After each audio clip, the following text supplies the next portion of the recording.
Okay, fellow introverts, let's be real for a second. How many of you just shuddered when you saw the title of this video, networking? Even the word itself sounds exhausting. It's like the ultimate test of our introverted souls.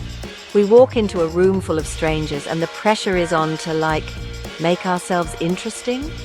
Talk to people we've never met before? No thanks. I remember one time I went to this industry event and literally hid behind a plant for a solid 20 minutes. True story. But listen, I'm here to tell you that networking doesn't have to be this big, scary monster under the bed. In fact, it can actually be, dare I say it, enjoyable. Yeah, I went there.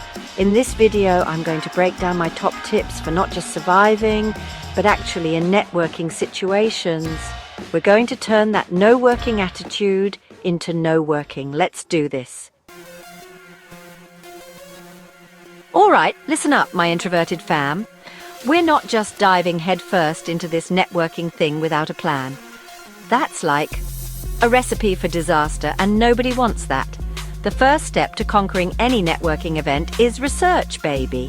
Think of it like scrolling through someone's Instagram before you meet them, IRL. You want to know who's going to be there, what they're about, maybe even find some common ground so you can actually hold a conversation without wanting to disappear. Check out the event page, stalk some attendees on LinkedIn. It's not creepy, it's called being prepared. And while you're at it, let's work on that elevator pitch. You know, that short and sweet intro that sums up who you are and what you do. Make it good, make it memorable, and for the love of all things introverted, keep it concise. No one wants to listen to a 5-minute monologue about your cat. Save that for your actual friends who have no choice but to love you. Okay, so we've done our research, we've got our elevator pitch down, and now it's time for the actual event. Deep breaths, people. Deep breaths, it's gonna be okay. First things first, remember that you don't have to be on the entire time. It's totally cool to take breaks, grab a drink, non-alcoholic if you're like me and turn into a nervous chatterbox after one sip of wine, and just observe for a bit. Scope out the room, find your people. You know, the ones who aren't aggressively networking and look just as awkward as you feel. And when you do see someone you want to talk to, remember the power of a smile. It's like an instant icebreaker and it doesn't require you to say a single word. Win-win! Once you've made eye contact and flashed those pearly whites, you can totally use your surroundings to strike up a conversation. Comment on the food, the music, the questionable decor, whatever gets the ball rolling. And if all else fails, just ask questions. People love talking about themselves, trust me. Chapter 3. Post-event playbook. From connections to collaborations. You survived the event. Give yourself a pat on the back, you deserve it. But the networking journey doesn't end there. Now it's time to nurture those connections and turn them into something real. After the event, send a quick follow-up message to the people you connected with.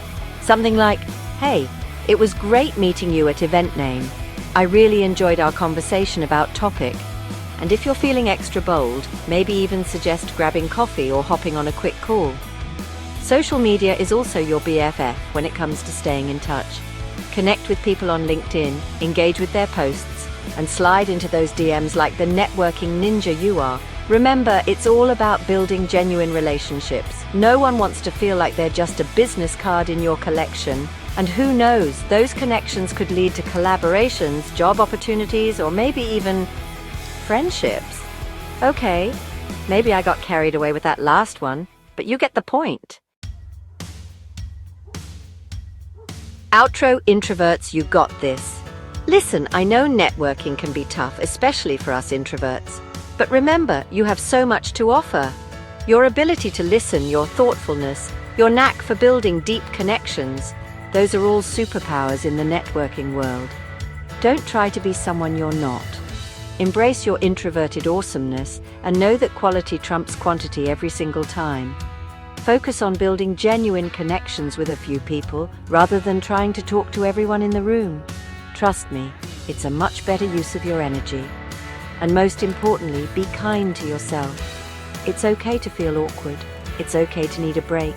And it's definitely okay to celebrate your wins, no matter how small they may seem. You got this, introverts. Now go out there and network like the rock stars you are.